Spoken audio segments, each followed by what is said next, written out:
Hello, church. I want to welcome you to the midweek update from your pastor. And here we are several weeks in to the quarantine now. And as always, I'm wondering, how you doing? Just know that I'm praying for you. And I've had the opportunity to see many of you over the course of these last few weeks, and I'm always grateful for that. But obviously, I miss seeing all of you. Well, you know, we're at the point now where we're starting to emerge incrementally out of this quarantine.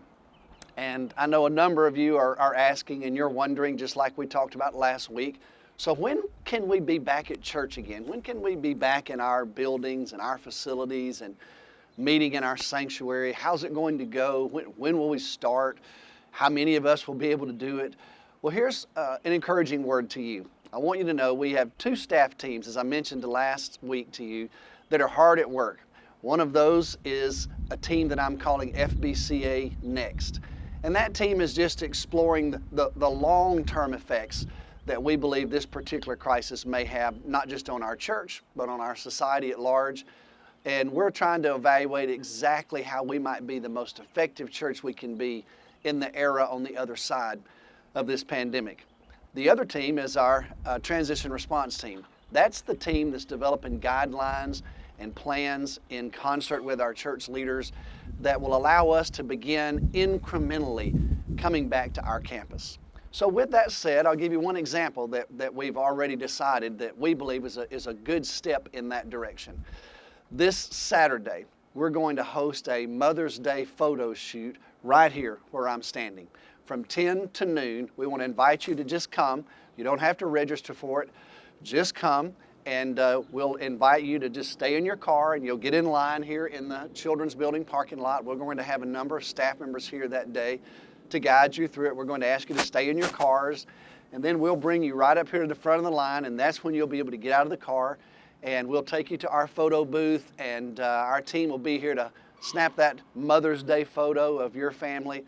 We'll then put them in an album on Facebook and make them available to you where you can get them and access them for your family. We also would ask you if, that day, if you would, we'd like for you to bring something for Mission Arlington. Maybe some food items or just some things that you think might be useful for Mission Arlington, which is right here on our property. And we'll gather those up at the end of the day and deliver them to Tilly so that they can be utilized in ministry in the lives of the people who need it. And then, of course, this coming Sunday is Mother's Day. Always a special day in the lives of families. It's a special day here at our church. You know, it's our custom to host a parent-child dedication during our Mother's Day time of worship. We'll be doing that this coming Sunday. It'll be a little different than normal, obviously, because we're worshiping virtually. But we've had an opportunity to visit with young families in our church who want to dedicate their children to the Lord. So we have 11 babies that are going to be dedicated this coming Sunday morning on Mother's Day, and it will be a very sweet service. You don't want to miss it, I promise you. It'll just be a touching time to see these families bringing their babies before the Lord. So with all that said, I want to share a word with you today from the Scripture. And the theme that I've adopted for today is what I'm calling more than from less than. So I want you to think about that with me. More than from less than. Obviously, this quarantine, we're viewing it as a less than experience. We're not able to gather together. We're not able to do some of the things that we normally are able to do. And so I realize that it is a less than experience for many of you, and really for all of us. But we've all experienced it differently.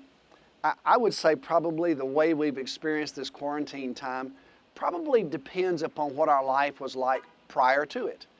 So for some of you, your lives were really hectic, really busy, full out engaged in so many ways, and this quarantine has been somewhat of a shock to your system. It's caused you to really slow down and consider maybe some long-term life changes. There are some of you who are already living lives at a slower pace. Some of you perhaps are older and you're now living alone, and so this quarantine's been experienced very differently for you. There are others who've had sicknesses in their families. We've actually had church members who've tested positive for the COVID virus. So we know that this has been challenging for many people. We also know there are millions of people across America who have lost their jobs during this time. So it's been very challenging economically, financially. And so we've all experienced it differently. It's been an internal journey for every one of us, as well as an external journey. And so in some ways, certainly it has been a less than experience. But I want you to think with me today about more than from less than. I want to offer you two passages of Scripture. The first one comes from 1 Thessalonians 2.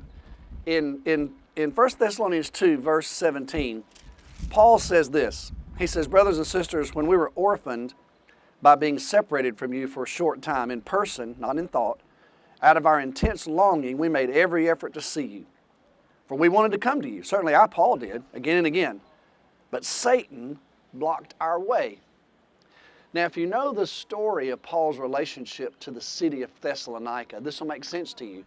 Paul was able to work in Thessalonica. He was able to help found the church there about AD 49. And he was engaged in ministry there. And then all of a sudden some people stirred up some folks in the community. And Paul and Silas, they were run out of Thessalonica. Well, eventually, Paul will find himself in Corinth. But before he gets to Corinth, he sends Timothy to Thessalonica. He wants to check on the church, see how the church is doing. He's concerned about it. And so Timothy now has come back with a report to Paul to tell him what's going on, what's happening in the life of the church there. So here's what Paul says. He says, "I want to come see you, but I just haven't been able to. Satan has stopped me from coming." Now here's what I think. I think if we could go back in time to AD 50 and ask Paul, would you rather go to Thessalonica or would you rather write them a letter? Which one of those is less than? I'm almost convinced. In fact, I'm absolutely convinced. Paul would tell you he would much rather go visit Thessalonica personally. He knew what to do there. He was an evangelist. He was a pastor. He was a missionary. He was a teacher. He was a discipler. And so he loved that in-person ministry. And so for sure, that was what he would prefer to do. Writing a letter was a less than experience for Paul, but that's what he chose to do. But here's the beautiful thing. When Paul wrote that letter to Thessalonica, to those churches, we think it's maybe Paul's first letter. Well, that began a ministry of letter writing for Paul. And guess what that became for all of us? That became a more than. So God brought a more than from a less than. And the Apostle Paul's letters ultimately would be gathered together and would comprise almost a third of our New Testament. So think about how God took a less than experience for Paul and translated it into a more than experience for the rest of us. Now fast forward about 11 years later, AD 61. Paul has spent over a decade as a missionary and evangelist all over Asia Minor and ultimately into places and made his way into Europe. But now we find Paul in Rome. He's in prison, AD 61. And once again, Paul finds himself in a less than situation. He is unable to travel. He's unable to go and minister freely. And yet he has learned the beauty and the ministry of writing letters. And so the good news is we have some of Paul's letters from the time he was in prison in Rome. Philippians is one of those letters. I want you to listen to what Paul says in another passage of Scripture in Philippians 1, verse 12. Paul says, "Now I want you to know, brothers and sisters, that what has happened to me has actually served to advance the gospel. As a result, it's become clear throughout the whole palace guard and to everyone else that I'm in chains for Christ. And because of my chains, most of the brothers and sisters have become confident in the Lord and dare all the more to proclaim the gospel without fear." Paul says, I'm here in jail, and here's what I want you to know. My circumstances have actually caused for the advancement of the gospel rather than the restriction of the gospel. So certainly Paul being in prison was a less than experience, but Paul says God has translated it into a more than experience for the gospel. He says the whole palace guard here now is hearing about the gospel. The believers here are encouraged here in Rome, and they're sharing the gospel even more powerfully. And everybody knows why I'm in prison. I'm in prison because of my belief in Jesus. And so once again, God takes a less than And with His touch and His power, He transforms it into a more than. Well, I want you to consider the possibility of that happening right now in your life. Is it possible that God could take this less than experience that we're experiencing together, known as this quarantine, this shelter in place, and He could transform it in some ways into more thans in our lives? Here's what I'm hearing from people. I've got people telling me, it's interesting. During this time, I've learned some new skills. I've talked to people who are studying how to play the piano, learning how to play the guitar, going back and sharpening some old skills, and they're discovering some things about themselves that probably never would have happened had we not gone through this particular experience. In fact, there's one young man that I would point you to. His name is Samuel Grubbs. He's become quite famous on Twitter, and he's developed some new skills in the kitchen. In fact, I want to show you this video and just see what he's been able to perfect during this time in quarantine.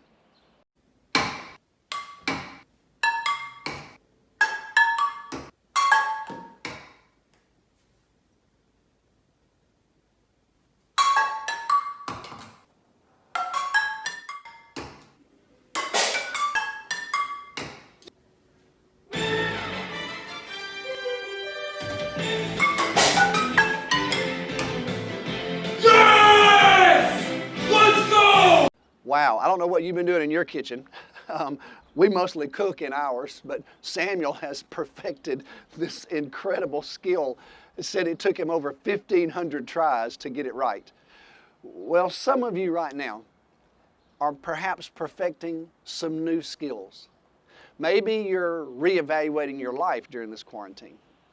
Maybe you're evaluating the busyness of life prior to it and what you want it to be like on the other side.